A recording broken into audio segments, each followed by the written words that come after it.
I love going to live events. I love the energy of live events, obviously. I mean, I do own a live event design and production company, but I find that live events can be incredibly inspiring. I'm a people person. I'm curious to hear what people are doing and how their lives are going. There is a power, an incredible power to the collective consciousness when people come together with a common purpose.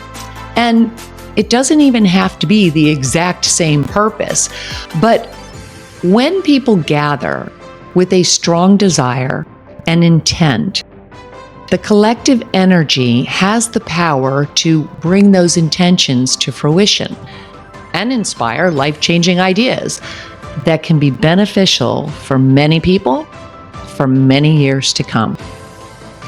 Well, that's just what I experienced this past weekend.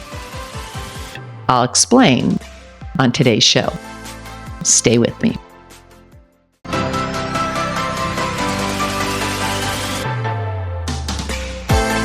Welcome to Shift or Get Off the Pot, the podcast that helps you get out of your head and into action so you can make your dreams your reality.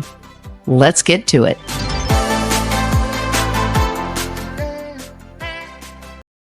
I attend several conferences a year. Conferences probably isn't the right word. More like gatherings of inspirational, transformational, just plain fun people and all business owners. Well, I just returned from one such event. I look forward to these events every year because they seem to get better and better each year, mostly because of the people I meet who are doing incredible things in this world.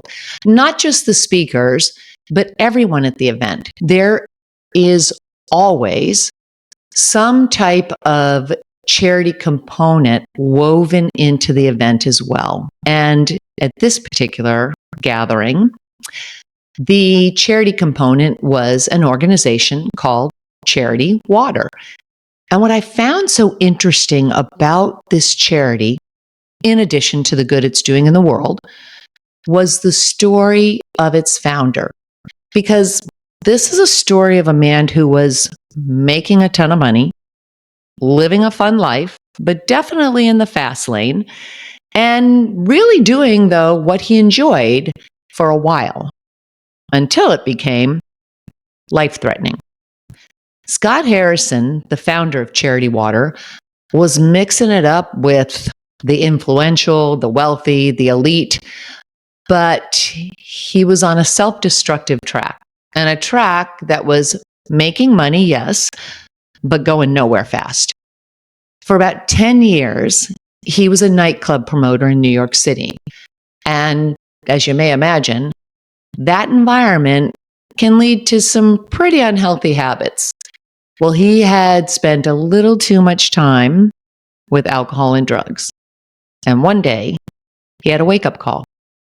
He realized he was doing himself in. And a friend suggested that he do some type of volunteer work to get out of his problems and to find his purpose. So Scott Harrison made a radical shift. He quit his work and he started volunteering as a photojournalist for Mercy Ships.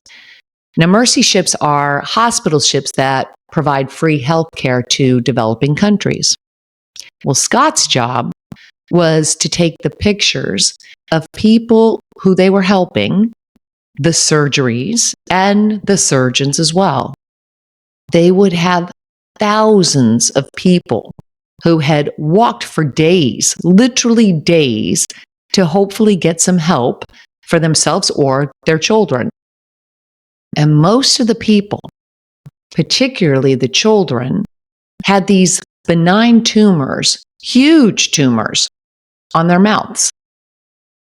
This required a surgery that took just about 30 minutes, and it restored the children's faces and their dignity. But the big problem was that many of these people were turned away because the doctors just didn't have the bandwidth to serve the thousands that had arrived for the care. Well, the frustration of not being able to help more people, along with the fact that thousands of children were showing up with similar tumors, similar benign, huge, massive tumors on their mouths. That frustration fueled Harrison with a determination to find out what was causing these issues. And what he discovered was that these countries were missing a basic human need: clean water. The tumors were being caused by water people were drinking, because 50% of the country got their water from swamps, from ponds, from creeks that were filthy and filled with bacteria.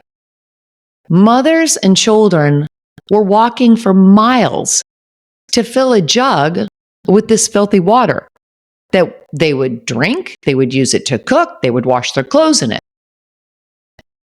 So Scott Harrison returned to New York City with the intent of figuring out how to bring clean water to these developing countries. And he did what he knew best to do. He organized a party where he charged everyone $20, just $20, to enter the party, with a promise that the money, 100% of the money, would go to drilling wells in Africa. Well, that $20 entrance fee turned into $15,000. And the first well, providing clean water to a community who had never seen clear, clean water. That one event led to Charity Water.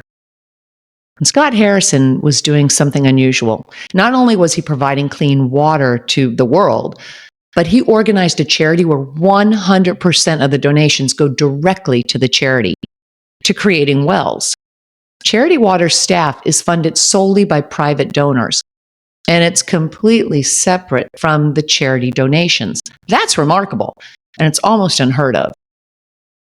Scott Harrison took his existing strength and his experience as a promoter, a marketer, building brand awareness, and he used it to help people all over the world. We often overlook our strengths and our experience, especially if we've hit burnout or we just want to completely change things or shake things up a bit. But it's that experience.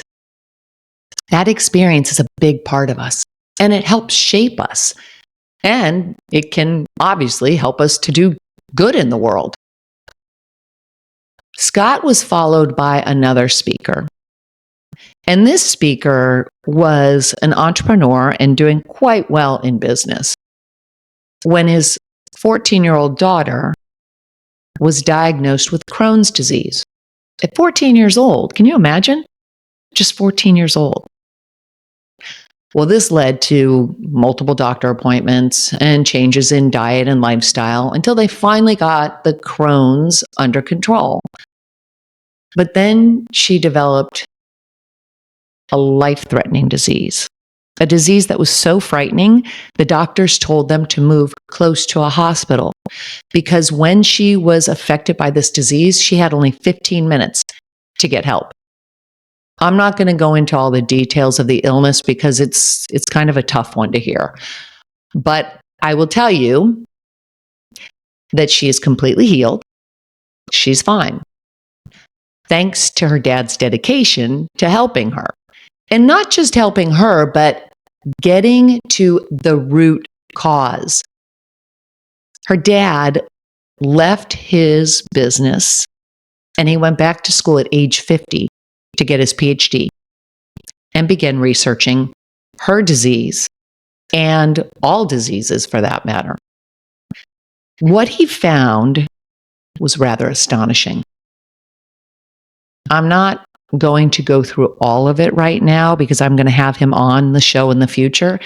But basically, it is that disease, depression, anxiety, panic attacks, all have their roots in trauma of some sort, big or small. but some sort of trauma.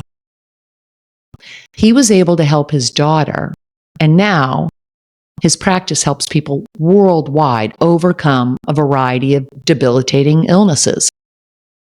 Just like Scott Harrison, he made it his mission to help others.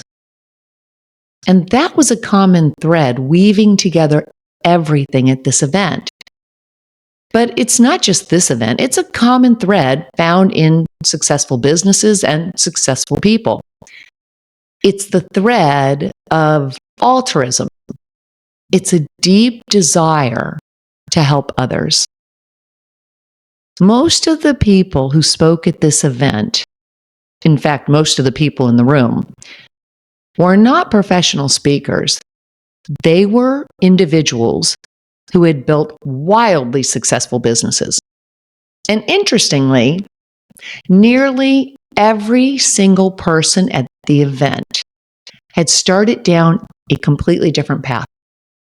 Still, something, whether it was adversity, burnout, illness, most often a loss of some sort, had caused them to shift their direction and follow something that they were passionate about, or create something that they then became passionate about. And every one of them had incorporated some form of altruism into their business. As humans, we're designed to work together to help each other. Acts of kindness, missions that impact the lives of others, well, they bring true fulfillment. Generosity allows us to tap into our core values and align our actions with what truly matters to us and to those we care about. It's in the giving that we find a deeper meaning in life and experience a greater sense of love that drives personal growth, success, and happiness. That's why the people who experience lasting success in all areas of life are the ones who place a high value on helping others. I was thinking about this during the weekend at the conference, of course, but then as I was Christmas shopping and I saw the Salvation Army ringing the bell outside just about every store.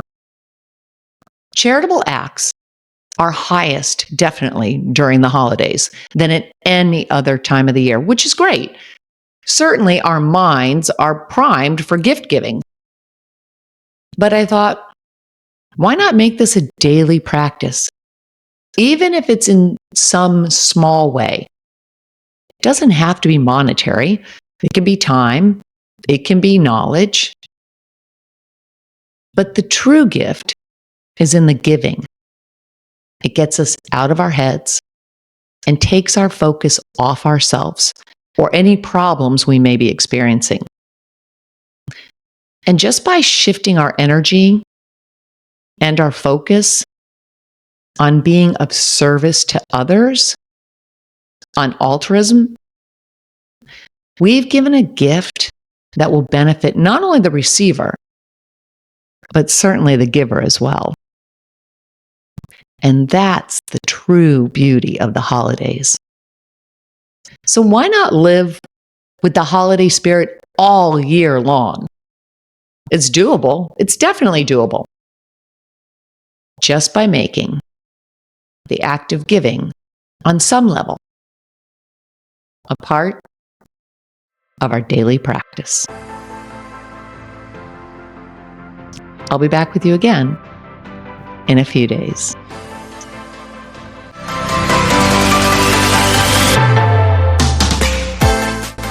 Thanks so much for joining me here today. If you want some help achieving your goals, you can grab the Success Bundle linked down below or head over to my website, KimKelleyThompson.com, where I have several free resources to help you. If you like what you've heard today, please consider hitting that subscribe button and join me throughout the week for episodes that will help you make your dreams your reality. I'll be back again soon with another edition of Shift or Get Off the Pot.